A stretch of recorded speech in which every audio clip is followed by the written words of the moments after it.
Boa noite a todas e todos. O Psicologia em Foco é um ciclo de eventos que acontece toda quarta-feira, às 19 horas, aqui no CRP, na sede do CRP. E ele reúne profissionais e estudantes de psicologia para discutir temas que afetam diariamente, a nossa categoria. Esse mês, a organização do Psicologia em Foco foi realizada pela Comissão de Mulheres e Questões de Gênero. E hoje nós vamos falar sobre mulheres, saúde mental e práticas clínicas. E esse evento também está sendo transmitido ao vivo pelo Facebook, pela página do Facebook do CRP. Falar um pouquinho das convidadas. A Marissa Sanabria é psicóloga, mestre em filosofia pela UFMG e especialista em psicologia e gênero. Foi conselheira do CRP nas gestões de 2010 e 2013 e 2013 a 2016 e coordenou a Comissão de Mulheres e Questões de Gênero. É autora de diversas publicações sobre o tema. A gente vai sortear 2 livros dela no final. A Luciana é graduada em Psicologia e mestre em Psicologia Social pela UFMG. Trabalha com atendimento clínico de adolescentes e adultos. É diretora da Cooperativa de Trabalhadores da Área da Saúde e integra a Comissão de Psicologia e Relações Étnicos-Raciais do CRP. Outra coisa. O CRP convida a todos a participarem da etapa sudeste do 9º Seminário de Psicologia e Políticas Públicas. O encontro acontecerá em Belo Horizonte nos dias 7 e 8 de junho. As informações elas vão ser divulgadas no site do CRP e na página do Facebook também, então vocês podem acompanhar por lá depois. Eu me apresentar também. Meu nome é Raquel Brasil, eu também sou psicóloga clínica e eu integro a Comissão de Mulheres e Questões de Gênero hoje. Eu vou passar a fala para a Marissa e obrigada pela presença de todo mundo. Boa noite a todas e todos. É uma alegria estar outra vez aqui, porque eu fui conselheira, 2 gestões, e inauguramos a comissão, que hoje é comissão, mas que na sua época foi um GT, que se chamava chamava o Feminino Questão de Diferença. Bom, então, eu vou falar um pouco da clínica da maturidade, né? Num país que resiste barbaramente a amadurecer, né? Brasil é um país que envelhece exponencialmente, envelhece rapidamente, envelhece de uma maneira galopante, né? Mas nós temos muito pouco e sabemos muito pouco sobre a subjetividade e a clínica do envelhecimento, né? O que é envelhecer? Como é que nós envelhecemos? Como é que nós nos transformamos? Como nos transformamos em outras pessoas, né? Eu publiquei um livro sobre isso, que se chama A Segunda Vida, um manual, um guia para a mulher madura, onde eu coloco as questões que as pacientes levam na clínica, as questões que as mulheres levam para a oficina, né? A oficina de mulheres, e as questões que são, de alguma forma, um grande abismo e um grande dilema, né? Nós não somos mais as pessoas de quando tínhamos 20 anos. E vocês vão ver no meu livro, eu conto, por exemplo, de uma paciente que comprava roupa, né? Que quando ela tinha 30 anos, e chegava em casa, e claro, a roupa não cabia, né? Porque ela era outra pessoa. E como nos custa muito descobrir que somos outra pessoa, né? Vamos lá. Podemos ir passando. Então, nós somos uma sociedade que amadurece e envelhece ao mesmo tempo que nós cultivamos essa performance de uma juventude eterna, né? Como todos os países tropicais, Brasil é um país tropical, né? nós resistimos barbaramente a envelhecer. Né? Os países tropicais mantêm, de alguma forma, esse imaginário, enfim, da praia, das palmeiras e das flores, e ali nós vamos a viver eternamente na ilha do nunca. Né? Vamos lá. Então, o envelhecimento é feminino no mundo todo e no Brasil também. É feminino porque as mulheres vivem mais. É feminino porque as mulheres têm cuidados com sua saúde que os homens não têm. Então, nós temos muito mais mulheres que homens. Isso é uma pesquisa do IBGE, vocês podem atualizar e, enfim, consultar. Né? De fato, as mulheres vivem mais. Né? E, de fato, as mulheres envelhecem e têm uma consciência bastante mais nítida, mais clara e mais objetiva do que é o envelhecer, do que elas estão perdendo e do que elas vão ganhando. Então, a geração do baby boomer, eu acho que nessa questão do envelhecimento, nós temos algumas coisas muito específicas. A geração do baby boomer, a garota aqui, né? A geração dos anos 50,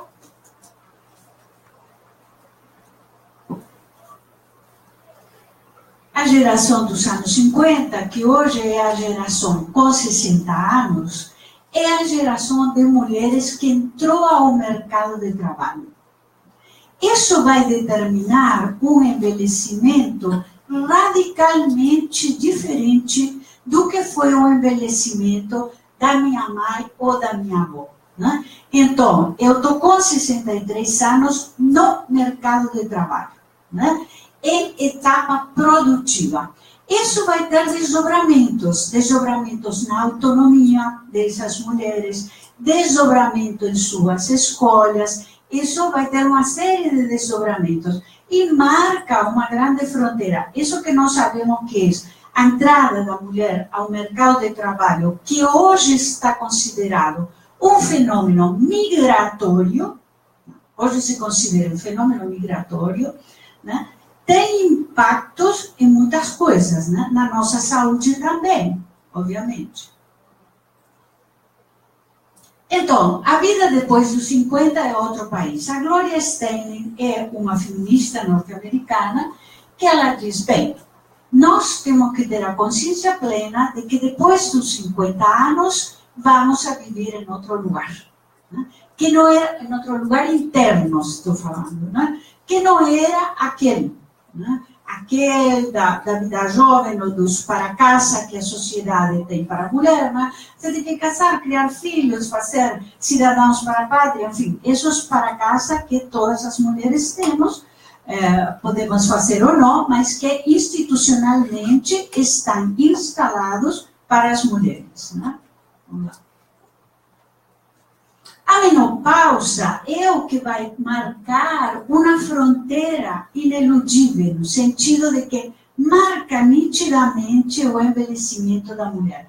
Não é marcado assim o envelhecimento masculino, mas o envelhecimento feminino é marcado na menopausa porque, a partir daí, a capacidade reprodutiva não existe mais.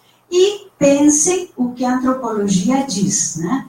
A mulher funcionou historicamente com valor de troca. Valor de troca quer dizer parir e ter filhos. Tá ok? Eu sou professora, vocês podem perguntar se vocês não estão entendendo, tá? Não tenho nenhum incômodo em relação a isso. Vamos lá. Então, este momento é vivido para as mulheres com menopausa, né? Eu acho essa palavra feliz, porque nós temos todo um imaginário. Nossa, você vai ver, você vai passar mal, não sei o quê, os calores, você vai suar, você não dorme. Todas essas coisas que formam parte de um imaginário institucional e de uma maneira de ir encostando as mulheres. Querida, você não pode mais parir. Pelo tanto, tchau. Ok? Vamos lá. Ana Freixas é uma psicóloga da Universidade de Córdoba, na Espanha, que se dedica à questão do envelhecimento. Procurem ela por aí na internet, leiam o que tem dela. Ela é muito feliz e ela vai usar o término edadismo em espanhol, que vem de idade, e que nós traduzimos, e eu coloquei no livro, como etarismo, né? No sentido da faixa etária. Né?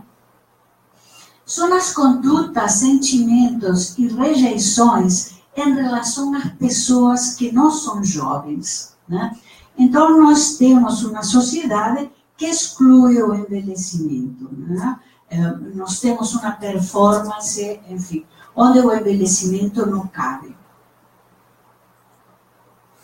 Então, este preconceito aumenta se falamos de mulheres, porque vivemos o edadismo, né, que é a segregação pela idade, né, e o sexismo, que é a exclusão pelo fato de ser mulher. Né? Todos nós conhecemos a famosa frase: os homens amadurecem e as mulheres envelhecem.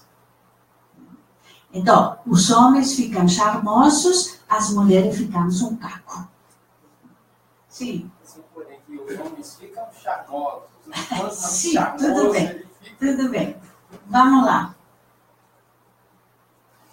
Chegamos na maturidade da forma como vivemos. Isso é importante de entender. Tá? É difícil estar num momento de serenidade se o transcurso da vida foi um tormento de relações afetivas destrutivas, equívocos profissionais ou desordens materiais. Eu quero dizer o seguinte: a maturidade se constrói. Ninguém amadurece de domingo para segunda-feira. A maturidade se constrói. Então, você constrói uma história, ou você constrói uma vida profissional, ou você constrói uma vida familiar. Eu pergunto muito a minhas jovens pacientes: como você quer estar aos 60 anos? Ai, Marisa, nunca pensei. Pense. Pense. Como você quer estar aos 60 anos? Porque vocês todos vão chegar. Aliás, vocês vão chegar aos 100, né? Nós já sabemos disso. Então, há que se preparar. Vamos lá. Esse tempo traz um convite para a reflexão, o entendimento, o respeito e a tolerância por nós mesmos e a nossa trajetória. Isso também é importante. Eu não posso me julgar aos 60 anos pelo que eu fiz aos 25 com a consciência dos 25, porque não vai dar certo. Marisa, porque o que eu fiz naquela época eu tinha que ter feito. Minha querida, espera. Naquela época foi o que foi possível de ser feito. Com a consciência que você tinha, com o entendimento que você tinha. Tá?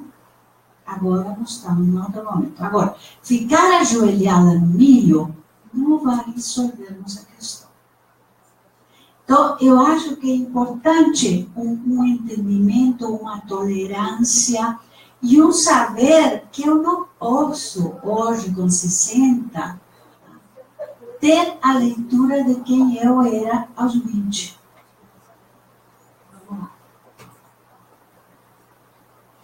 Se transformam em comportamentos, mitos, crenças e atitudes que nos acompanharam durante muitos anos e que hoje perdem o sentido. Viver estas mudanças nos ajuda a reconhecermos como seres com desafios e propósitos. Eu quero dizer a vocês que uma das questões, das grandes questões do envelhecimento, é que eu não me reconheço. Então, vocês vão ver aqui no livro, eu falo as coisas que as mulheres levam para o consultório. Eu falo frases, muitas frases, que elas vão levando para as oficinas. E então, nossa, eu gostava da casa cheia, eu fazia almoço para todos. Eu não quero nem escutar falar de visita na minha casa. Parece que não sou eu. Então, essa frase é crucial, porque a pessoa que está amadurecendo, ou que está envelhecendo, as coisas vão perdendo sentido. Algumas coisas vão perdendo sentido.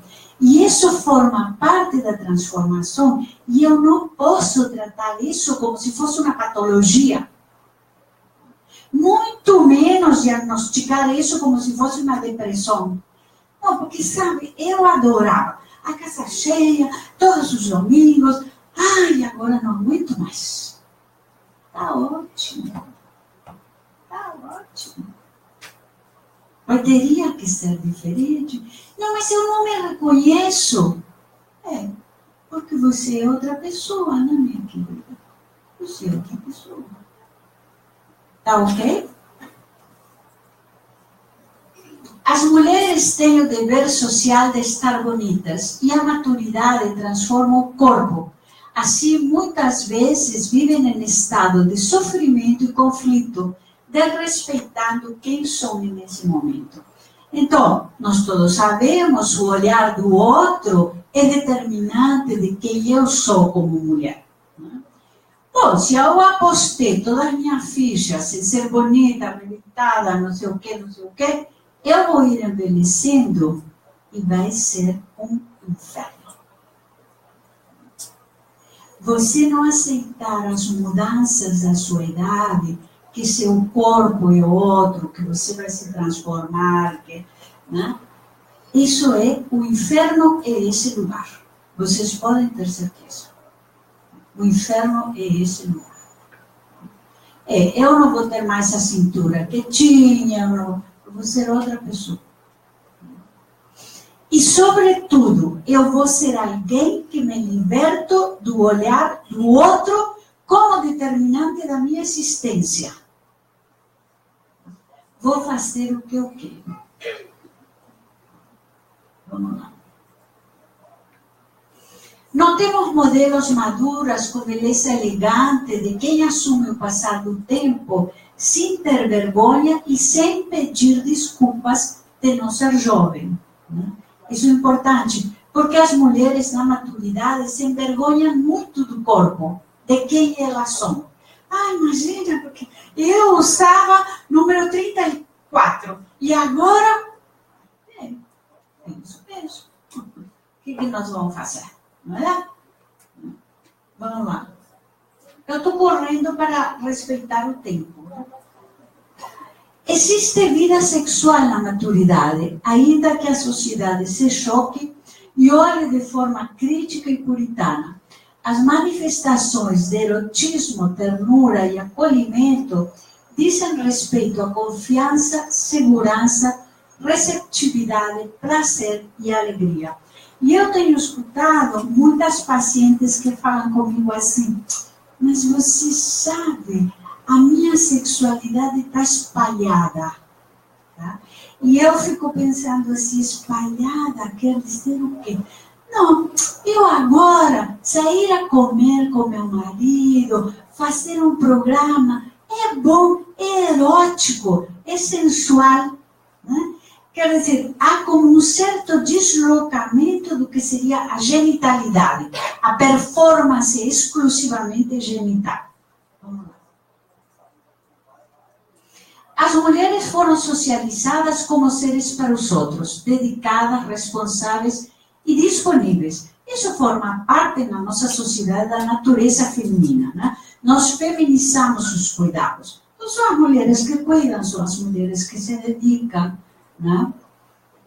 Desta forma, se toleram abusos de diversa ordem e vivemos uma feminização do altruísmo, porque a entrega e os cuidados se reconhecem somente nas mulheres, com uma evidente carga de esforço, trabalho, falta de tempo e descanso. Espera aí que estou quase acabando.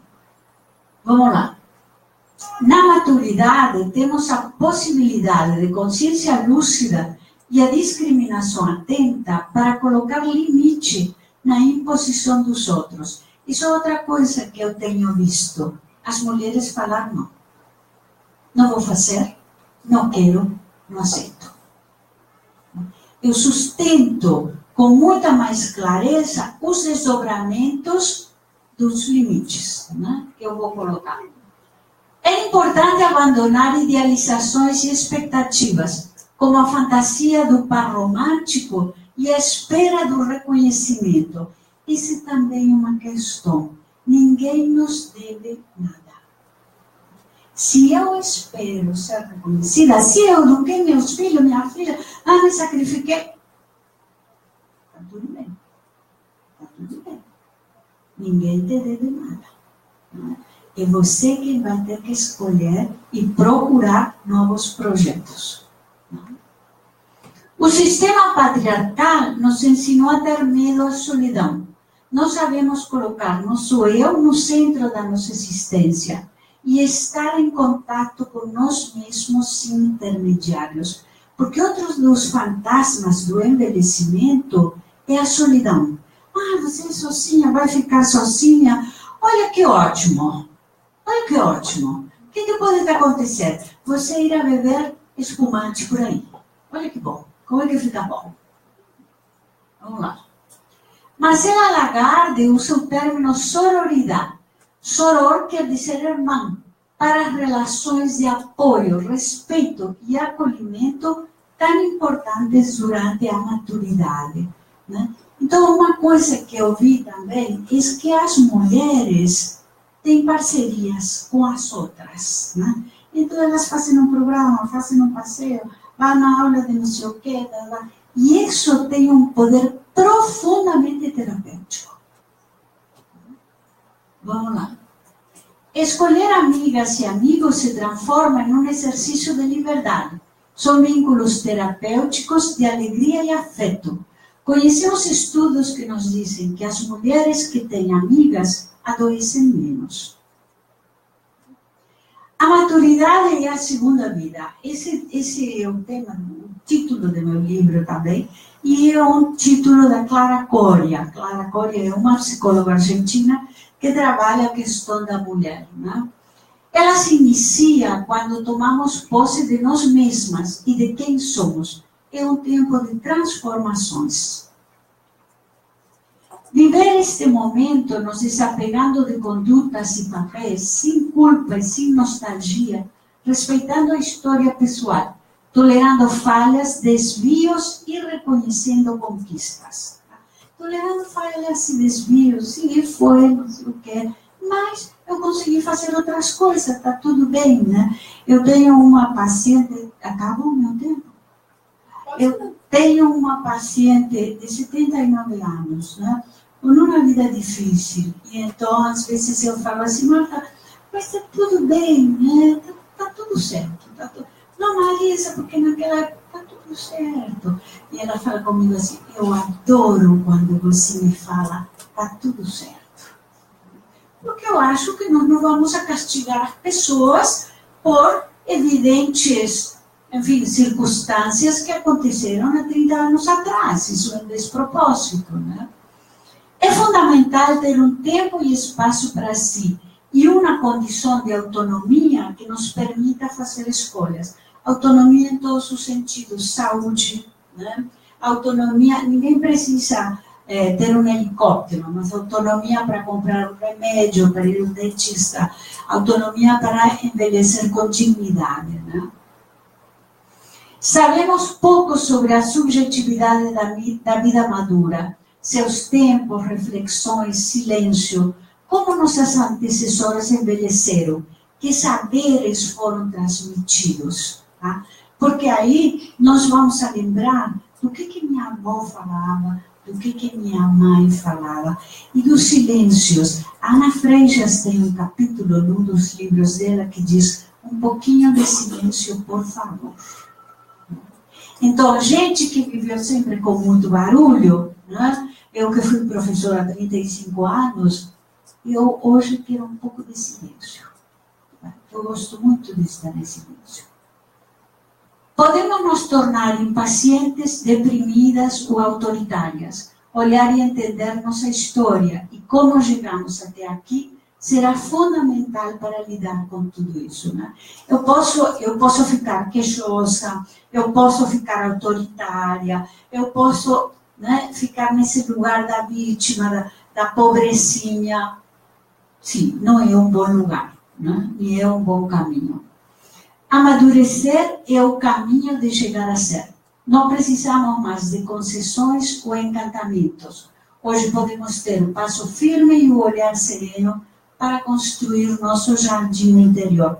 A Shinonda Bolen, que é uma psiquiatra norte-americana, diz que todas as mulheres têm que ter um jardim adentro delas. Para conquistar a maturidade, precisamos remover obstáculos, mas ela não é um adoecimento, é um momento da vida. Como nos diz Rubem Alves, é o ser quando iluminado pela luz crepuscular. Somos convocados a construir uma subjetividade que ainda não conhecemos. Os anos de vida que temos pela frente nos desafiam, mas o envelhecimento não pede nada de nós. O que ele espera é que sejamos mais sábios. A bibliografia está aí. Professor, vocês sabem que as referências, copiem, meninos, por favor. Tá bem? Obrigada.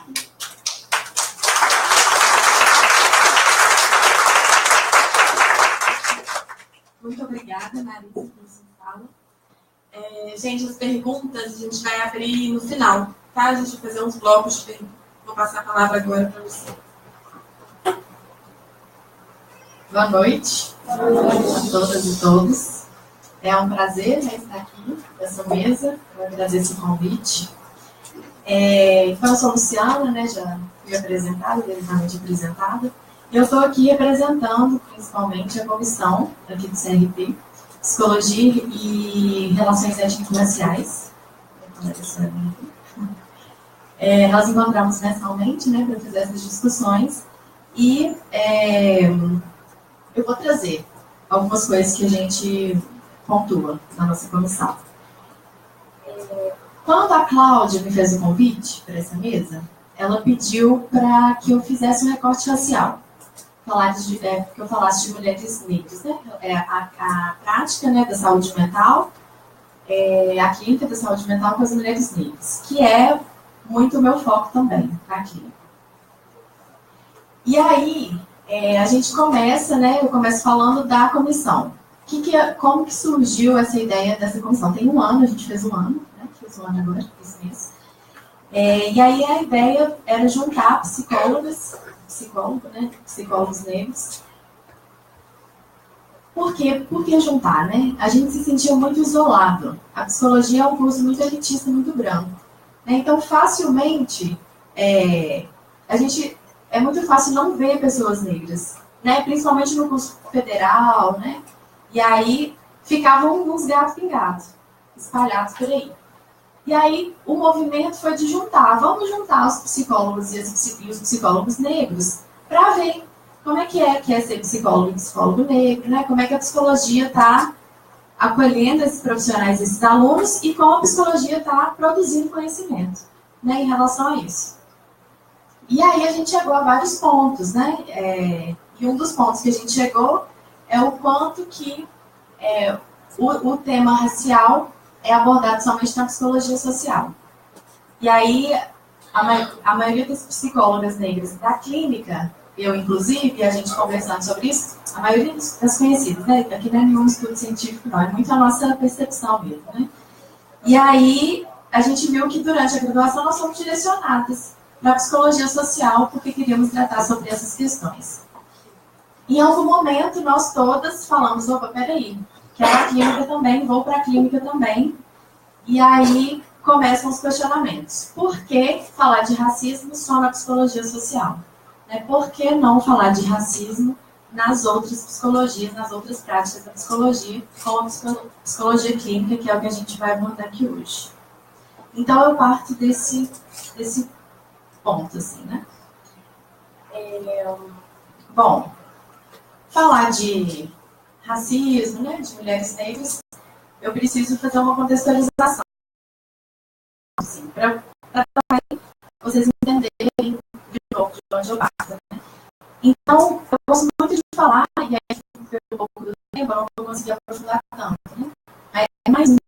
calada mesmo, e aí na hora das perguntas, qualquer coisa,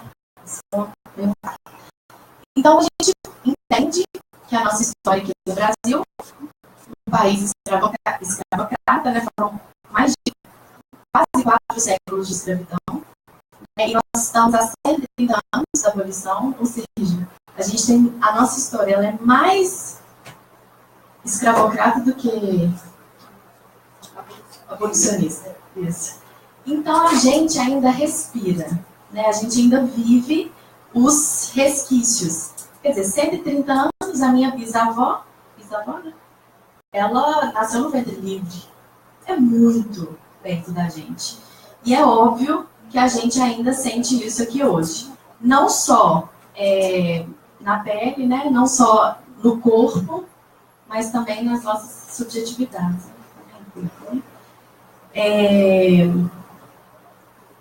Bom, qual que é a dificuldade que a gente tem no Brasil de estudar o racismo? Porque a gente tem essa dificuldade, né? A gente tem essa dificuldade no Brasil, nas ciências e na psicologia. Uma dificuldade danada de falar de psicologia em outras áreas, que não a psicologia social. Uma das dificuldades é a gente ter um mito da democracia racial no Brasil, né? Então, acredita-se, e isso também foi tema de estudos, né? Que aqui a gente é uma grande mistura. Então, é muito comum a gente ouvir dizer, não existe negros no Brasil, né? A gente é uma grande mistura, contando também como se fosse uma coisa muito feliz, né, essa mistura. Aí os portugueses vieram e se misturaram. E aí, agora estamos recontando a nossa história, né? Não foi bem assim, né? Então, as mulheres negras, elas eram estupradas pelos homens brancos. Né? Então, não era um consentimento aquele relacionamento, né? Não era um relacionamento. E não era um consentimento. Né? Então, não foi tão bonito assim também a mistura. E aí a gente tem isso, né? No Brasil, como é que eu vou saber se eu sou branco ou se eu sou negro? A gente tem essa discussão. Resumidamente, aqui é longa. A gente poderia ficar aqui a noite inteira, né? Falando sobre isso. Mas, muito resumidamente, eu gosto desse exemplo, assim. A gente, na hora de falar sobre racismo, a gente fala que é tudo misturado, usando o mito da democracia racial. Mas na hora das piadinhas, a gente sabe exatamente quem é o negro. Na hora de ser morto pela polícia, a gente sabe exatamente quem é o negro. É engraçado isso, né? Não tem dúvida, não tem dúvida. Então, na hora de acessar a universidade pública e outros meios, o negro está ali no seu devido lugar, né? E a negra. Então, é um mito, né? A democracia racial, uma grande mistura, muito bonita, isso é realmente um mito. E a gente está lutando para ir contra isso, porque aí quando a gente fala sobre o racismo, a gente identifica o problema, é possível resolver, né? É possível mudar e trabalhar contra, que eu acredito que seja isso que todos e todas queremos, né? Bom, eu gosto de trazer um conceito.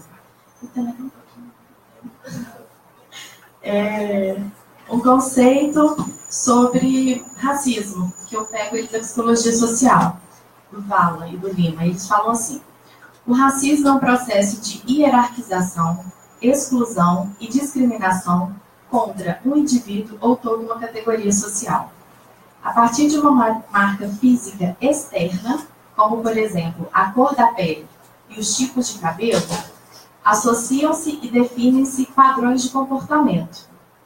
Por exemplo, a cor da pele sendo negra pode implicar na percepção da pessoa como preguiçosa, agressiva ou alegre.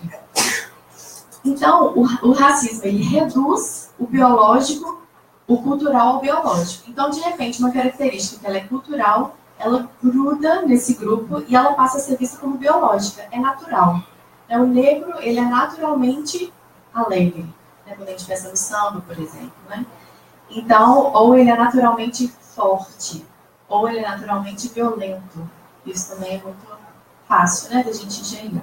Esse é o racismo. Ele é estrutural e ele é hierárquico. A gente está falando de uma estrutura social, né? Uma coisa bem entranhada. Por que é tão difícil combater o racismo? Porque a gente vai ter que mexer na estrutura. Então, para denunciar o racismo numa instituição, sendo ela pública ou privada que seja, a pessoa, se ela conseguir começar o processo, por exemplo, administrativo, relacionado ao racismo, ela muito provavelmente não vai conseguir sobreviver mais ali naquela instituição. Ou se tivesse que formar, não vai formar mais, né? Porque a gente está falando de poder. Então, tá tudo muito ligado, muito entranhado. Então, é muito difícil denunciar o racismo institucionalmente falando, né? É muito difícil ir contra o racismo, porque ele está muito ainda estrutural na nossa sociedade. Eu gosto de trazer alguns dados, assim, muito rapidamente, né? Bom, e aí eu só vou falar de mulheres, tá? Mulheres brancas e mulheres negras, porque é o tema da noite. Os homens a gente deixa para depois. Mas é porque aí, dentro das mulheres, tem essa diferença ainda, né? As mulheres brancas, que aí, se a gente for pensar no machismo, as mulheres todas sofrem de machismo, né? Sofrem de machismo, sexismo. E se a gente for pensar do racismo, mulheres negras. Então, a gente está dividindo aí mulheres brancas e mulheres negras. E aí eu tenho um dado do IBGE recente, que é assim, um dos exemplos de racismo institucional, né? As mulheres estudam mais que os homens, formalmente falando, né? Chegam mais às universidades do que os homens, mas no número, entre as mulheres negras estão 2,3 vezes mais do que as mulheres brancas, nesse contexto. Então, as mulheres negras, elas têm ainda mais dificuldade para atingir. E aí tem um nome que é teto de vidro, né? É um teto invisível que ninguém vê, ninguém fala que existe, mas que impede a subida de alguns grupos, como as mulheres negras, a determinados cargos, né? Historicamente ocupados por pessoas brancas. Bom, alguns outros dados. O mapa da violência de 2015 fez um recorte racial, e o de 2015 fez um recorte de gênero, e o de 2016 também traz, né? Então, o de 2015 traz que o número de pessoas, o número de morte por assassinato de pessoas negras no Brasil é o maior, esse é de 2016. E o de 2015, com o recorte de gênero, que o número de mulheres mortes por assassinato de mulheres brancas diminuiu e o de mulheres negras aumentou. Então, qual que é o nosso esforço? É de igualar, né, que as mulheres negras atinjam tanto quanto as mulheres brancas, que está em crescimento e tem que estar, né? E em relação à morte, a outras coisas que diminuam tanto quanto também, né? Esse é o nosso pensamento. Bom, a gente vê o racismo em números, né? E a gente vê o racismo também no Brasil em piadas, né? Em músicas, em coisas do dia a dia, bem corriqueiras. A gente consegue ver o racismo. Quais são as consequências do racismo para as mulheres negras, para as pessoas negras, especialmente para as mulheres negras, né, aqui? Eu gosto de falar também que, assim, ser ser humano já implica em sofrer. Nós, seres humanos, a gente já tem as nossas questões existenciais, que já trazem algum sofrimento, alguma angústia, alguma inquietação. É isso, né? E aí, assim, ser humano, mulher, acrescenta o machismo, o sexismo e os outros preconceitos por ser mulher. Ser humano, mulher negra, acrescenta o machismo e o racismo. Então, é assim, ó, é aumentar o sofrimento, né, dessas pessoas e um sofrimento que poderia ser evitado, né, que não precisaria existir, se a gente pensasse em igualdade, né? Bom, e aí, então, o racismo, ele afeta a vida das pessoas, como a gente pode ver aqui no mapa da violência, né? Então, a vida mesmo, física ali de pessoas, das pessoas negras, das mulheres negras, e afeta também, obviamente, as subjetividades. E aí, uma coisa interessante da gente pensar, assim, se alguém, inclusive, tiver estudado, me avise, mas quando a gente estuda sobre escravidão, né, ou mesmo dentro da psicologia, quando a gente estuda as teorias de subjetividade, a gente não estuda, por exemplo, o sofrimento dos escravizados, né, que vieram da África, que vieram sequestrados, né, da África. A gente não, o que tem é muito pouco, né, alguma coisa sobre o banzo, vocês já ouviram falar do banzo, né, que eles falam que era saudade, que os escravizados tinham da terra, né? Quer dizer, muito pouco. A gente sabe muito pouco da causa do quanto o impacto da escravidão nas subjetividades dos escravizados. Né? Praticamente não é falado, como se não existisse. E, pensando que a minha tataravó, né, 130 anos, tão recente, é óbvio que isso não foi apagado, né? Isso aí foi passado de geração a geração e hoje a gente tem esse reflexo do sofrimento nas subjetividades, né, desse grupo. Bom, o que a gente vê? Bom, aí eu vou falar da minha prática, né, clínica, no consultório, atendendo mulheres negras, e sendo eu uma mulher negra também, atendida por uma mulher negra, o que a gente observa? Né, algumas coisas bem gerais, mas que aparecem, né? Tristeza, solidão, muito baixa autoestima. Eu vou falar um pouco mais sobre isso, né? Que isso tudo são causas do racismo. Bom,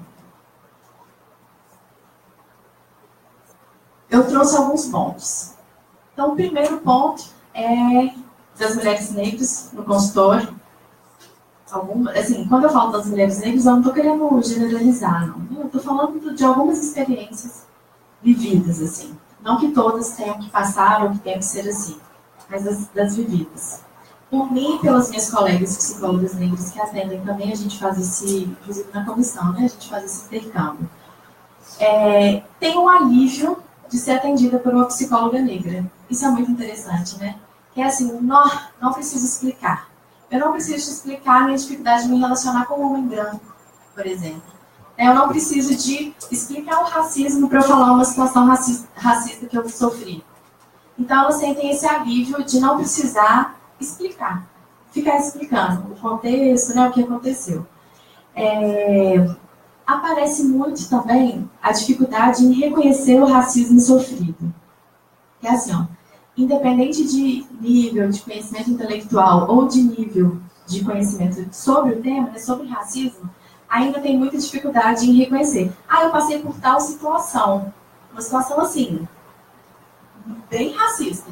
E aí a pergunta é, será que foi racismo? No consultório, né? Então, tem essa... É muito sofrido reconhecer que passou por uma situação racista. Então, elas ficam...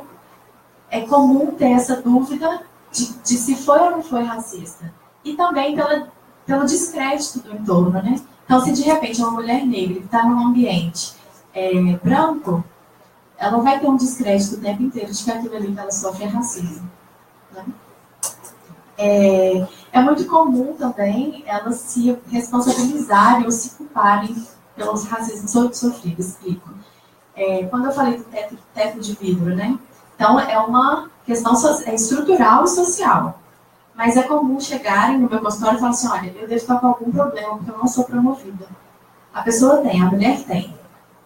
O currículo perfeito, às vezes até mais do que os outros concorrentes, as outras concorrentes, todas pessoas brancas, ela está concorrendo a um cargo historicamente ocupado por pessoa branca, muito provavelmente ela vai ser a primeira mulher negra, ou uma das poucas que passaram por ali.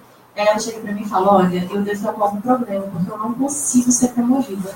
Eu já passei por tantos processos, minha colega que entrou comigo já está na quinta promoção e eu estou na segunda. Então ela vê esse teto de vidro como uma questão individual. E aí o perigo do psicólogo e da psicóloga que não entende racismo de tratar isso como uma questão individual, né, e não trazer a estrutura.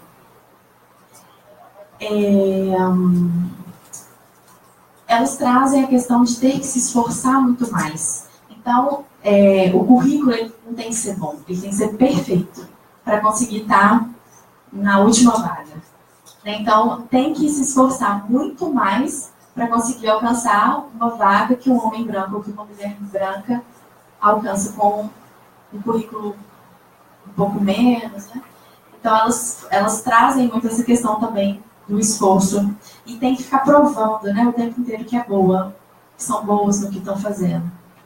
Isso cansa também, né? Psicicamente, isso cansa também. Tem um pouco de...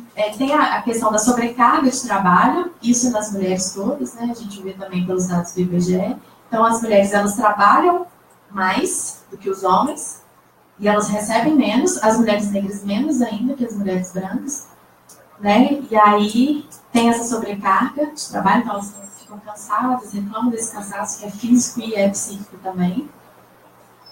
E tem alguns estereótipos muito comuns, né, de mulheres negras, que acabam, as pessoas, elas veem nas relações, veem as mulheres negras assim e acabam cobrando, né? Então, por exemplo, elas são fortes.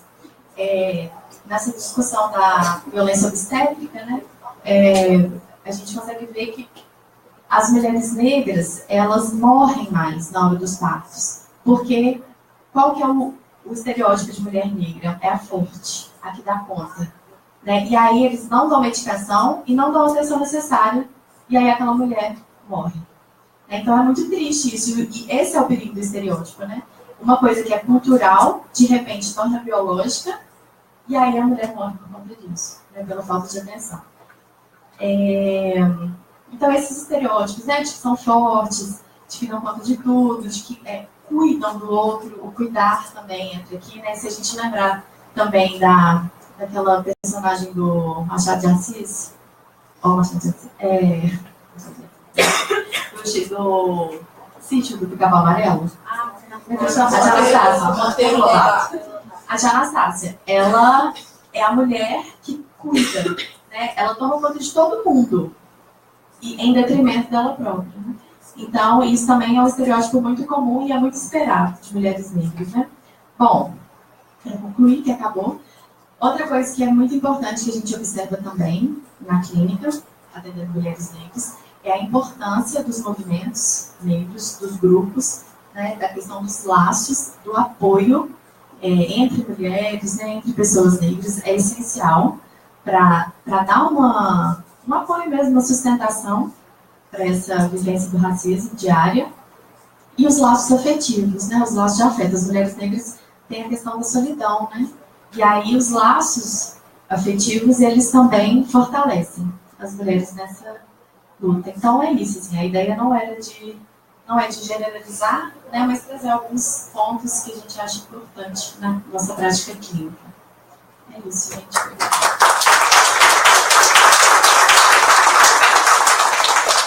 Muito obrigada. Não sei quem é mais maravilhoso.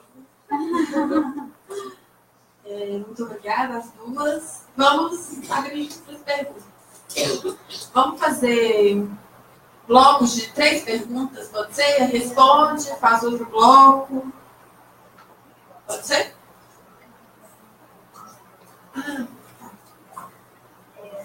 Na pesquisa, eu não sei se vocês sabem, em 2011 até 2013, nós trabalhamos com uma pesquisa feita pelo Conselho Federal de Psicologia. Tive a honra e a sorte de participar. Nós éramos uma comissão de 5, entre eles o nosso querido Marcos Vinícius, quem é a psicóloga brasileira. E depois, psicologia, a profissão de muitas diferentes mulheres. Então, na pesquisa, por favor, olhem nela. Eu tenho conversado com a Cláudia, que eu acho que a comissão tem que retomar a pesquisa. Foi um trabalho primoroso, nós demoramos 3 anos, foi feita pelo Instituto Ethos de Curitiba, e nós entrevistamos psicólogas do norte a sul do país, em todos os lugares onde nós tínhamos conselhos regionais. E nós chegamos à conclusão que existe um perfil da psicóloga brasileira assim, né? Que é a mulher de 30 a 39 anos, branca, né?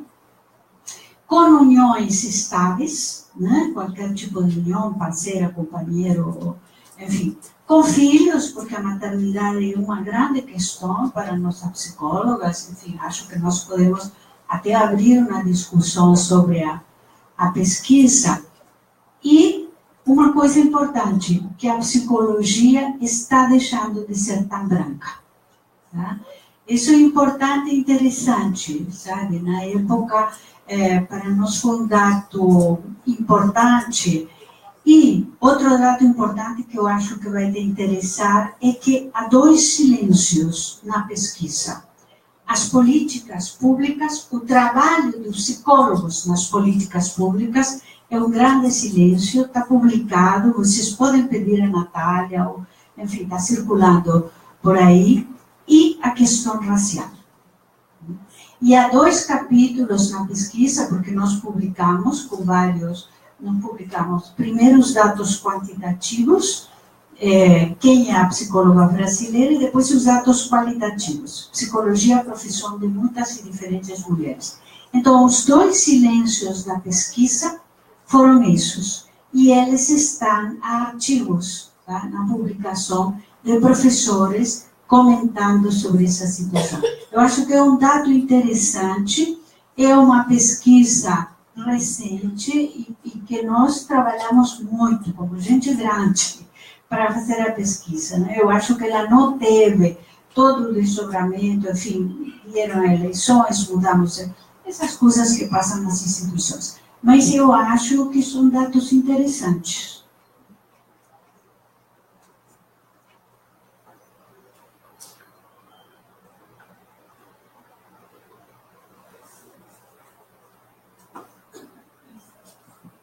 Oi, gente, boa noite.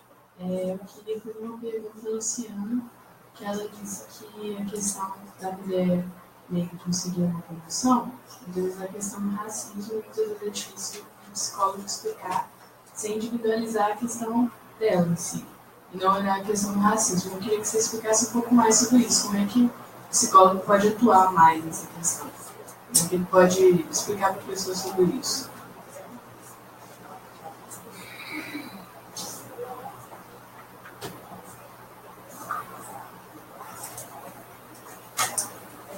Boa noite, gente. Minha pergunta vai para a Luciana também. Luciana, é o seguinte, eu sou mãe de uma menina negra. Sou mãe solteira e lésbica masculina. Então, assim, ser mãe eu já não posso, sabe? Eu chego no hospital e eles perguntam cadê a mãe da criança. Já tive que provar, inclusive, documentalmente, que eu sou a mãe da minha filha. Mas, enfim, esse não é o mérito.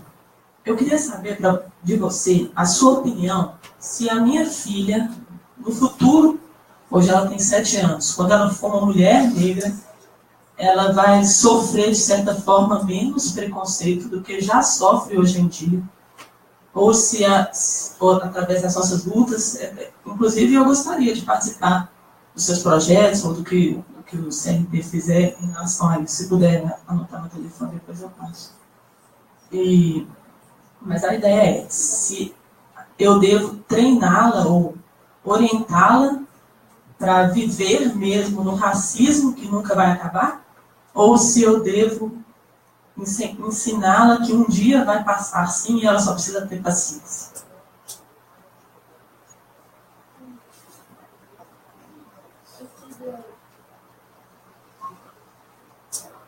Eu queria fazer, na verdade, um comentário mais do que uma pergunta, assim, e talvez vai até de encontro com o que a colega ali perguntou. Que é o seguinte, foi falado aqui no extremo do envelhecimento, né? Eu estava pensando justamente na questão da criança, assim, por experiências próprias e de alguns estágios também que eu já fiz com criança, tem uma narrativa da criança, até pela miscigenação do Brasil, de explicar, de justificar por que ela é negra. E principalmente numa família multirracial, assim, a criança ela fica explicando como se tivesse que dar uma satisfação, assim. Então, eu acho até que a prática clínica com crianças e com essa família tem que fazer essa pontuação também ali, porque às vezes não é legitimado o que a criança está falando, é considerado uma coisa normal. Uma criança, um caso que eu atendi, o menino ele explicava que era negro porque teve um incêndio na casa dele quando ele era pequeno. Então, tipo assim, ele não nasceu desse jeito, foi um problema que aconteceu ao longo da vida. E ninguém, assim, pontuava isso até com a família também.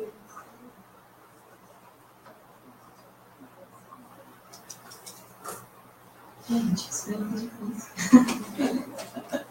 Então, eu não peguei os nomes, né? Seu nome. Valentina. Bom, A minha linha é Gestalt terapia. Então, quando, né, minha cliente traz que não consegue passar na promoção por uma questão dela, eu vou investigar. E aí eu tenho também a questão da fenomenologia, né, como um dos meus métodos na clínica. Então eu vou investigar o que ela está me dizendo. Me conta mais disso. Quantas vagas eram? Quantas pessoas na vaga? Quem eram essas pessoas? Qual o currículo dessas pessoas? Qual a diferença do currículo para essas pessoas? Entende? E trazendo o contexto da situação para a pessoa também, né, conseguir ver que ela está num ambiente branco, de privilégio branco, né, e que a dificuldade dela de chegar é pela cor, unicamente, assim. Então é uma construção mesmo, assim, lá no consultório, de sessão por sessão. Em algum momento eu acredito muito na coisa da informação, também da Gestalt, a gente, né, tem hora que tem que informar mesmo, né? A pessoa, olha, existe racismo, né? Tem uma estrutura, tem social, porque a informação, às vezes, também ela serve como um guia. Responde? Gabriela. Não sei te responder isso. Ó, eu vou falar bem assim, o que eu espero. Ó, bom, pensando no racismo como uma estrutura, a mudança, e aí eu trago a minha formação em psicologia social, né? A mudança, ela é geracional, é de geração.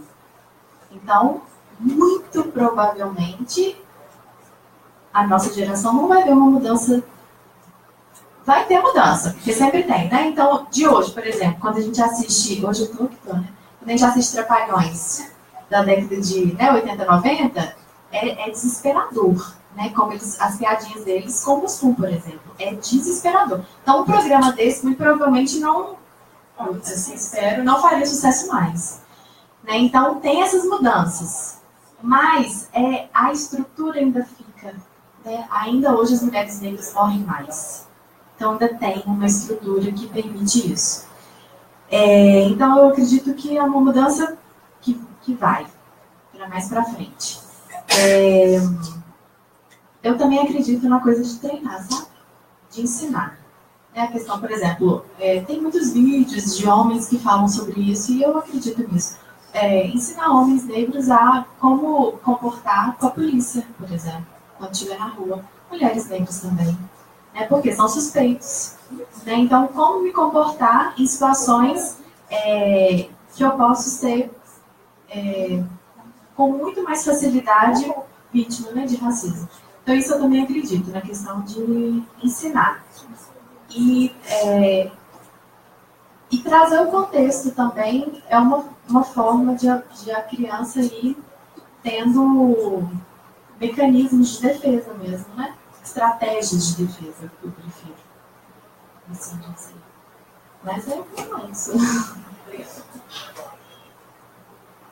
Vocês só fez comentário, tá, Luana? E eu agradeço o comentário. E eu não trabalho com criança, né? Mas a gente consegue ver com muita facilidade o racismo nas crianças, né? Assim,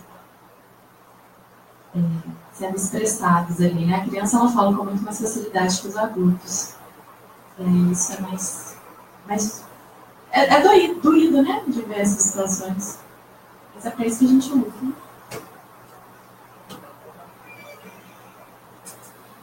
Mais perguntas?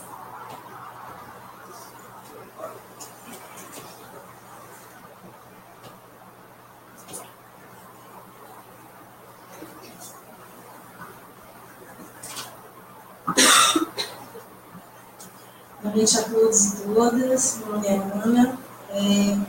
A minha pergunta vai para Marisa e para Luciana.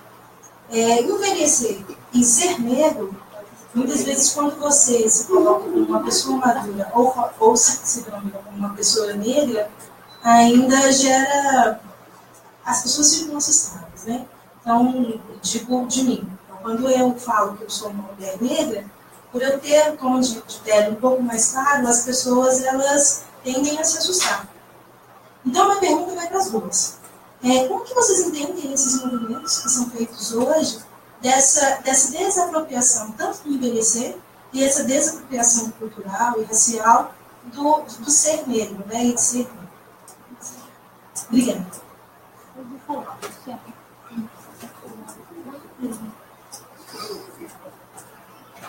Boa noite. Eu quero agradecer, né, pelo tema, assim, muito feliz pela composição da mesa, porque percebo que são trocas muito positivas, né? Marisa falando, Luciana também, me sinto muito representada e ainda mais entendendo também, Marisa, todo o seu processo de pesquisa, de produção, conhecimento também na área da mulher, do amadurecimento, né? É mais uma consideração também, assim, do quanto que é interessante e importante, na verdade, a psicologia se implicar com a questão da saúde mental da mulher, né? E principalmente da mulher negra. Eu falo principalmente por ser uma pauta que ela é pouco discutida ainda, né? Se nós formos pensar em questões de corpos, do envelhecimento, de todo o processo fisiológico, né, que nós mulheres passamos aí com a idade, é importante também nós pensarmos o quanto que ser mulher negra na sociedade, em que existe um padrão de beleza, que ele é branco, europeu, né, o quanto que isso também não interfere na saúde mental de nós mulheres, e como também com o amadurecimento, né, nós vamos conseguindo, dando conta ou não disso, como que vamos elaborando essa questão. Não tem resposta, mas eu acredito que é uma questão de pensar, né, eu acredito que não tem resposta, mas é de pensar e de pesquisar, né. Fiquei provocada pela colocação, a pergunta da colega, obrigada por compartilhar, né, assim, que pensando também na temática da infância, né, e do recorte aí racial, a Neuza Souza Santos, ela faz ponderações importantes no livro Tornar-se Negro, né, que quando a colega fala do cliente que você atendia, né, a criança, o quanto que é um processo também, às vezes é mais fácil viver uma situação violenta, né, um acidente, do que eu entender que eu sou negra e que essa é a minha condição no mundo e que a minha autoestima, ela não deve ser abalada por isso, mas existem todos os processos sociais que não corroboram para isso, não me fazem entender isso. E que naturalmente vão aí constituindo a minha subjetividade, interferindo também na minha saúde mental, né? São mais considerações mesmo, novamente, muita gratidão, Marisa e Luciana. Eu queria falar para a Marisa que tudo que você falou me lembrou, eu queria só fazer um comentário mesmo, que lembrou muito a trajetória da minha mãe, hoje em dia, porque ela sempre foi uma pessoa que sempre teve problema muito com o envelhecimento, mas eu também, quando eu era mais nova, eu nunca notei muito isso. E aí, quando eu fui crescendo assim, com o tempo, eu também comecei a notar como ela amadureceu muito mais do que o meu pai. Então, eu sempre notei que ela sempre foi uma pessoa muito mais madura, uma pessoa muito mais trabalhadora, uma pessoa que sempre lutou mais. E depois de um tempo, com a idade, ela foi aceitando mesmo o jeito que ela era, ela gostava de si, ela conseguia se amar mais. Mas que foi um processo que eu vivenciei muito de perto, que mostrava como ela sofreu um pouco por causa disso, a questão de envelhecimento, a principalmente a pressão da sociedade em si, né? Da questão da mulher, tem que ser sempre jovial e com uma aparência sempre por cima. Então, é só isso mesmo.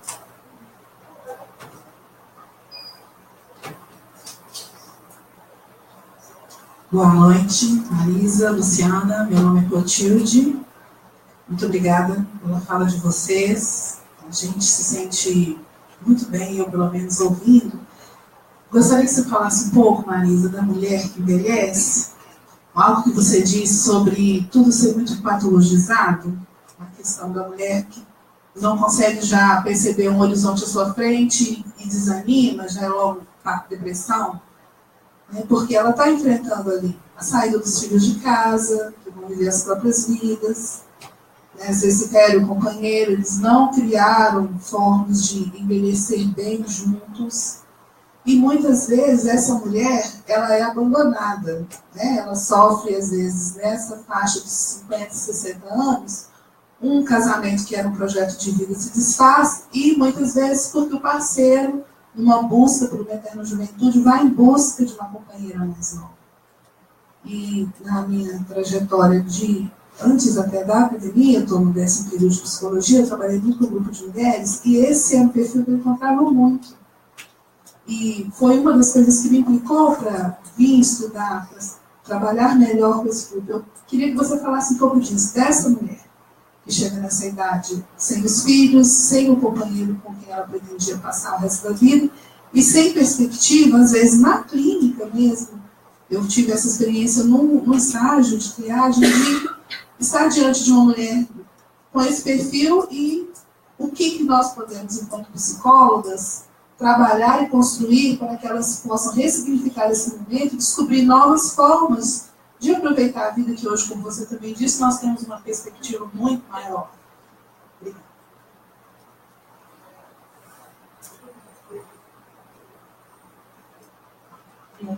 Eu vou começar um pouco de trás para frente da sua pergunta e depois a gente comenta um pouco o resto. Olha, eu acho que aqui e em qualquer lugar a mulher tem que ter seu projeto. Alguém nos convenceu, alguém nos fez a historinha de que casar e ter filhos era o nosso projeto. Não é verdade. Não é verdade. Né? Então, nós temos que ter um projeto, qualquer que seja, não tem projetos melhores que outros. Tá? Ninguém tem que fazer 8 doutorados, não. Se o projeto é aprender a fazer bolo, que ótimo, manda ver, é isso. Né? E eu tenho sentido que essa estrutura patriarcal que nós vivemos, ela nos convence que, se eu me dou, né, eu serei recompensada. Não é bem assim, queridas, não. Essa historinha, não. Tá? Então, e tenho escutado as mulheres que às vezes falam comigo assim, sim, porque meu marido falou que eu estou muito ruim e egoísta. Eu falo, ai, que ótimo. Olha como é que as coisas ficam bem para o nosso lado. Então, nós temos uma moralização. Tá? Você tem que se dedicar aos outros, porque então, né, você vai ter um reconhecimento. Bom, o que eu aprendi estes anos todos trabalhando com a mulher é que esse reconhecimento não existe e não o espere. Por favor, não o espere. Porque aí você vai adoecer. Porque aí você vai se entristecer. Tenha seus próprios projetos, qualquer que seja. Eu vou na igreja, eu vou não sei o quê, eu vou o que for. Tenha um projeto próprio. Todo o demais faz parte. Assim, seus filhos, seus netos, enfim, o repertório todo. Mas tenha um projeto para você. É egoísta? Bom, eu não acho. Mas se o padre te convencer disso, não tem problema. Nós vamos queimar no inferno.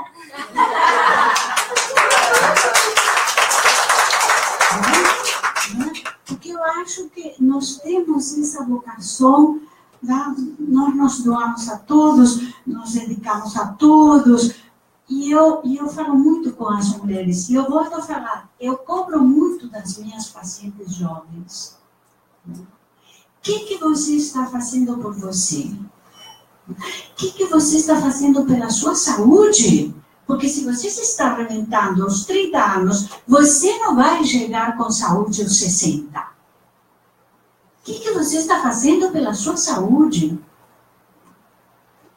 Esses cuidados que eu acho que dizem respeito a uma dignidade consigo próprio, que é alguma coisa que as mulheres não sabemos fazer.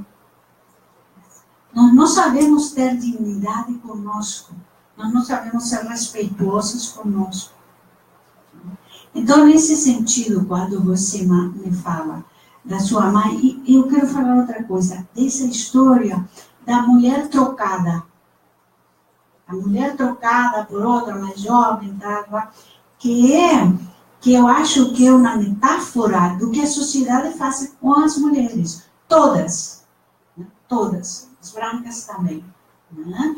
Quer dizer, você não é mais parideira em termos institucionais, seu valor de troca mudou, não serve mais, bom, eu tenho que procurar, como faziam as tribos, né? Uma mulher que eu possa trocar. Então, esse lugar da largada, da abandonada, e eu acho que isso não deve ser patologizado de forma alguma, e eu já falei com algumas pacientes assim, Marisa, porque eu acho que eu estou deprimida? E eu falo assim, não, querida, você está enraivecida. É diferente. Você não está deprimida. Você está com ódio. Não é de bronca. Porque senão, então, eu fico nesse lugar da tadinha, abandonadinha, cultivando. O que eu fiz errado, né? Me dediquei 40 anos, o que eu fiz errado? Não, você fez tudo certo. Você fez tudo certo. Bom, agora nós temos uma matemática. Primeiro você, 12ª você e 38ª você. Tá bom? E quando você me diz essa questão da sua mãe, eu acho que nós temos que educar nossas mulheres em cima da responsabilidade que elas têm com elas. Você tem uma menina de 7 anos, né? E eu acho que a definição do feminino, ontem, semana passada, eu dei uma conferência sobre isso, feminino é consciência. Consciência e consciência.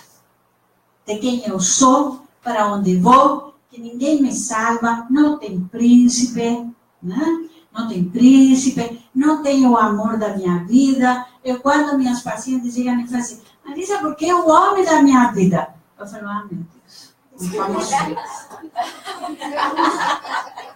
Tá?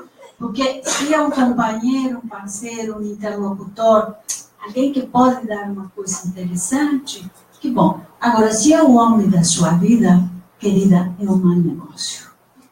Eu tenho uma conferência que chama O Amor Romântico, a empresa falida das mulheres. É a nossa empresa falida. E então o outro é o amor da minha vida. Veja, eu não estou falando de que a gente não tenha que ter vínculos afetivos de forma alguma, mas ter vínculos afetivos com consciência de quem eu sou e de onde eu estou. Agora continue.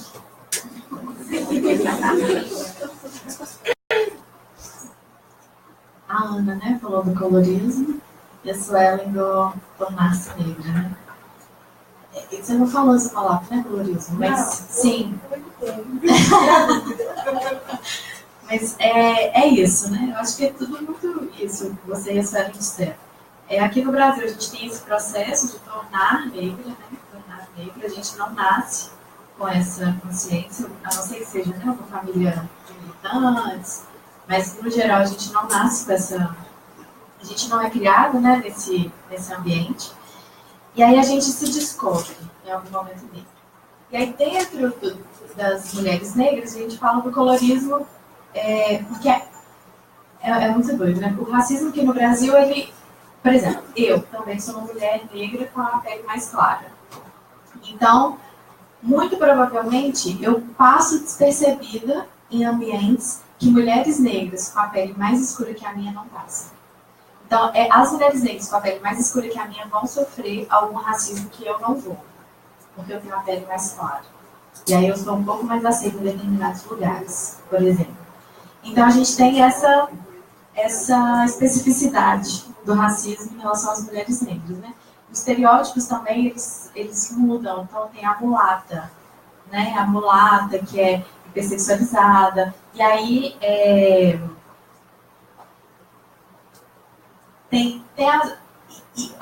O negro da pele clara, a negra da pele clara, é muito mais fácil também de entrar no mito da democracia racial, né? Ah, mas você não é negra, você nem é tão negra assim, é moreninha. E aí, esse tipo de coisa está, na verdade, denunciando, né, o racismo. Mas a sua pergunta foi disso, não é do colorismo e das especificidades. Sim, então, dentro do grupo Mulheres Negras, a gente tem ainda uma enormidade de particularidades. Acho que é isso.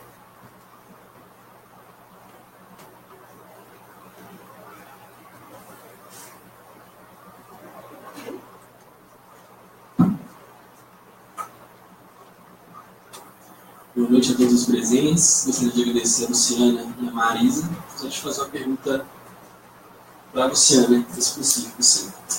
Tendo em vista a presença do racismo em todos os níveis da sociedade, de uma maneira geral, gostaria de saber qual o perfil das pessoas que você tem contato na questão de atendimento, quanto gênero, idade e identidade étnico-cultural, e se ocorre nessas relações, tendo uma impressão, dados, ou das pessoas que você tem contato dos movimentos negros, a impressão quanto o racismo pode influenciar o trabalho de você com os clientes, com algum tipo de ocorrência, como eu posso dizer, do cliente para com um psicólogo e psicóloga negra.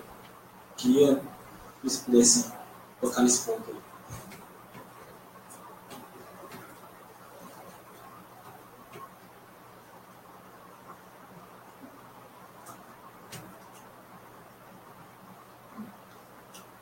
Como assim, gente? Diego, obrigada pela pergunta, muito interessante, muito interessante. Quando eu sempre conto essa historinha, eu nem ia contar, mas aí eu vou ser obrigada a contar de novo. Que é a história de como que eu fui para a clínica, né? Assim, durante a graduação eu pude escolher as duas áreas, então eu fiz estágios, né? E me direcionei para a clínica e para a psicologia social. Após a graduação, minha única saída foi a psicologia social, né? Eu amo muito as duas, inclusive, social e a clínica. E aí fiz um mestrado com mulheres MCs, mulheres negras, né? E aí, no mestrado, eu conversando com uma amiga, psicóloga negra também, na psicologia social, eu falei, olha, eu quero ser atendida por uma psicóloga negra. Você tem alguma indicação? Quem que é a sua?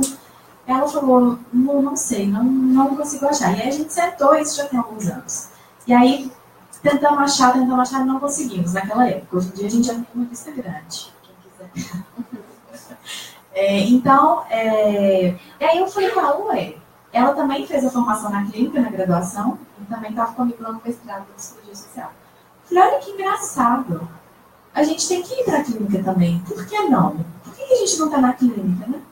E aí a gente fez, e aí ela terminou o mestrado primeiro que eu, e a gente começou nesse movimento. E aí a gente falou, vamos fazer um teste? Vamos... E aí eu estou tentando responder essa pergunta em relação aos clientes. Nunca passei por nada, mas aí estou contextualizando, né? Vamos para a clínica, e mais do que isso, vamos descentralizar a clínica? E aí ela foi atender no Barreiro, Luanda, e deu super certo. E aí, quando eu formei, eu falei, olha, eu quero região norte, nordeste, do Horizonte, que é mais ou menos ali onde eu fico. Eu não quero vir para o centro, quero descentralizar. Porque eu acho que esse público, né, os públicos das periferias, das classe média baixa, por que não ter um consultório nesses lugares, né? E aí eu fui para a região nordeste e deu muito certo. Tá dando, né? Tá dando muito certo, e porque me chegam pessoas da região, eu não restringo de atender só mulheres ou só mulheres negras, eu atendo todo mundo que chega, né, e coincide ali. Então, mas assim, eu não tenho também dados, eu posso te falar assim por alto. A procura é maior por mulheres, pouquíssimos homens me procuram. Dos homens que me procuram, a grande maioria, quase esmagadora, é de homossexual.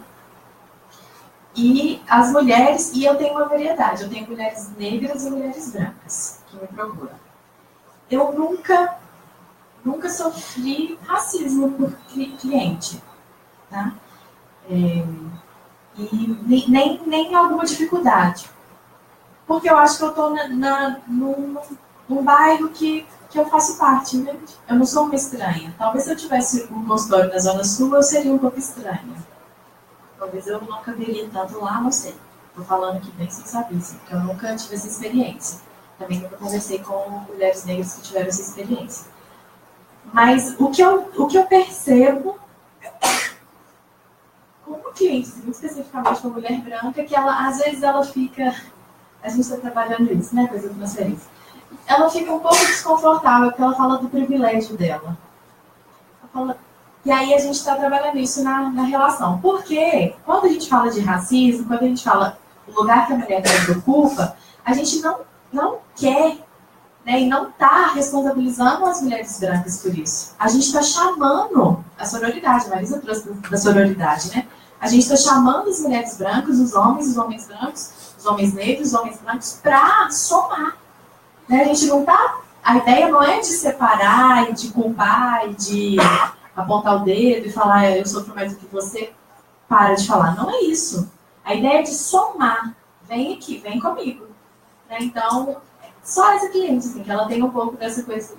Ela reconhece o privilégio dela enquanto uma mulher branca. E em algum momento apareceu essa coisa de, poxa vida, eu tô aqui falando, mas as mulheres negras sofrem mais. Eu falei, sim, aí né, eu levo essa questão. Que bom que apareceu. Que bom que eu falo isso pra ela. Olha, que bom que ela está fazendo isso, né? E aí a gente trabalhou essa questão. Eu ser uma mulher... Do mesmo jeito também já apareceu, também na transferência, né? A questão de mulheres... Uma mulher negra com a pele mais escura que eu. E aí ela falou, era uma mulher negra padrãozinho, tipo vocês. E aí, continuou. Eu falei, tipo, eu com a pele mais clara, ela é. Aí no final ela falou, vai te pedir desculpa. Eu falei, olha, não é isso. E aí a gente trabalhou isso também. Entende? Que aí não é o preconceito isso. Isso é a relação. Isso aparecendo é maravilhoso. Né? A gente podendo discutir isso é maravilhoso. Que isso apareça também em outras relações que a gente faça. Responde isso. Mais alguma pergunta, gente? Aí a gente, na verdade, a gente sorteia. Tem 2 livros aqui da Marisa para sortear e encerramos. Tem mais alguma pergunta?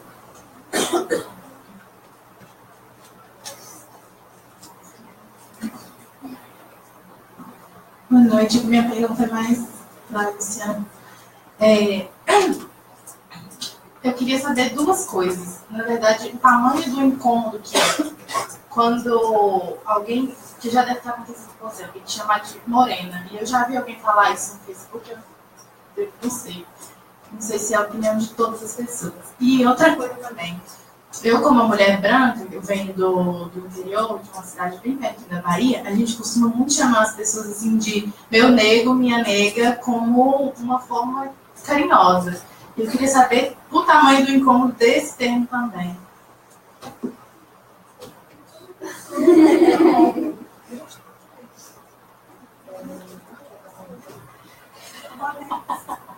No caso para brancos também. Oi? No caso a gente fala isso com brancos. Com as pessoas brancas você falou, meu nego, minha filha. Não, é só aproveitando isso, porque a gente dialoga sobre isso na comissão, né, de relações étnico-raciais, e a Lu até me colocou na roda isso, que realmente são questões que a gente vem conversando justamente para entender a complexidade, né, dos diálogos, o peso das palavras. Nós, como psicólogas e psicólogos, pelo menos deveríamos, né, ter muito mais cuidado com relação à palavra, né, pelo que ela representa, ou teria que representar e não representa, né. Mas é interessante porque depende muito do grupo, né, que a gente está nesse diálogo aí das relações. É simples entender o que é enviado, encaminhado e tem um endereço com a intenção de ser pejorativo, né? Ou ser racismo, né? Quando você está, entendo assim, em um ambiente que é naturalizado isso, né? Mas, como você disse, isso representa um carinho, a gente também não pode se furtar da palavra, da autonomia, como você também mencionou, né, Marisa? Se eu me sinto incomodada, eu tenho que falar. Se o padre, achei ótimo, né? Se o padre disser que eu estou sendo ignorante, vamos queimar, vou levar essa, viu? Vamos queimar no inferno, né? Mas, assim, quando a gente entende que é um local que, culturalmente, isso é uma forma de tratamento e não é usado em momentos ou situações que rebaixem a pessoa, entende-se o contexto, né? E a gente até pensa das questões das apropriações, né? E em um outro contexto, se é utilizado apropriado, sabe, alguns termos, é importante a gente ligar o pisca-alerta aí, né, e falar, o que foi isso? Se eu me sentir incomodada, ou sentir incomodada porque meu amigo falou, ou falou com fulano, é importante a gente apontar. Porque é só assim que a gente também vai desconstruindo esses discursos, né, que são racistas, enfim, né, e também acabam aí atravessando a nossa subjetividade, interferindo diretamente na saúde emocional mesmo. Você perguntou a coisa do quanto eu me incomodo de ser chamada de morena. Já tem muito tempo, sem ser essas cantadas assim, né, de rua, que a gente, né, isso. Sendo pessoa próxima, né, eu dou um toque, assim. Eu falo, olha, eu sou morena, eu sou negra, né, mas nem sempre eu estou disposta, não, sabe esse diálogo. Porque não, né? Então tem hora que eu deixo passar mesmo, porque eu não quero. Mas, né, sendo alguém do meu ciclo de afetividade, eu dou um toque, assim. Bom, eu não gosto de regra. Eu não acho que tem que ser proibições, também não gosto, né? Como a senhora disse. Eu acho que a gente entendendo o contexto. Então, eu não gosto de falar assim, nunca deve usar tal palavra. Eu realmente não me arrisco a fazer isso. Mas eu convido a uma reflexão, né? De onde que veio esse meu negro, essa minha negra? Né? A gente, no início eu falei do tanto que nós respiramos a escravidão ainda, né? Uma sociedade escravocrata. Então, esse meu negro, minha negra, está me remetendo, né? A um período em que os negros eram posse. Posso estar viajando total. Mas investigar, talvez, de onde que vem essa expressão, né? De onde que surgiu lá na sua cidade. Talvez seja interessante, né? Entender esse contexto maior. Porque é um jeito carinhoso, né, de se chamar. Mas eu acho interessante ver de onde que vem a origem. Né? A gente fala muitas expressões de lá de antigamente, né? Sem entender a origem. E aí, às vezes, a origem conta muito do que aquilo ali está querendo dizer. Porque o meu negro, minha negra é muito comum, mas o meu branco, minha branca não, né? E aí, soa muito estranho, inclusive, meu branco e minha branca. Mas a gente falou meu negro por 400 anos, né? E aí, enquanto sociedade, né? Então, ele é mais naturalizado. Isso. Mas aí no caso das mulheres brancas, não tem o caso com o marido que tem um amante negro? Eu acho que é isso. É história. Não, isso na verdade entra com... Porque assim, a mulher, o corpo negro, ele é muito objetificado, né? Então a mulher negra, a mulata, né? A mulher negra que pare, né? Na época da escravidão, é objeto. Né? E os homens negros entram muito nisso também. Né? O homem negro, ele ainda é muito objetificado na nossa sociedade e isso vem também de lá. Né? Então, os homens negros, eles eram examinados como coisas, animais, né? Para ver se davam ou não para o trabalho ou para a reprodução.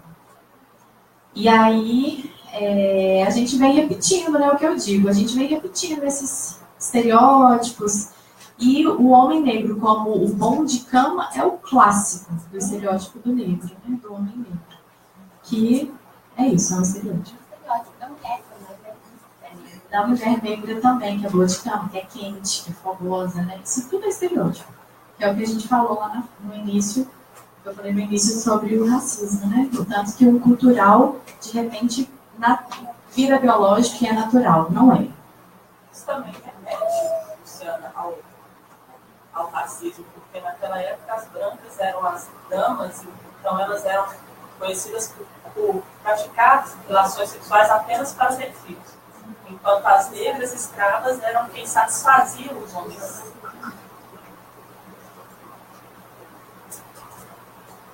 Bom, gente, vamos encerrar. Eu vou fazer da seguinte forma. Eu estou aqui com a lista de presença. Vou pedir para cada uma falar um número.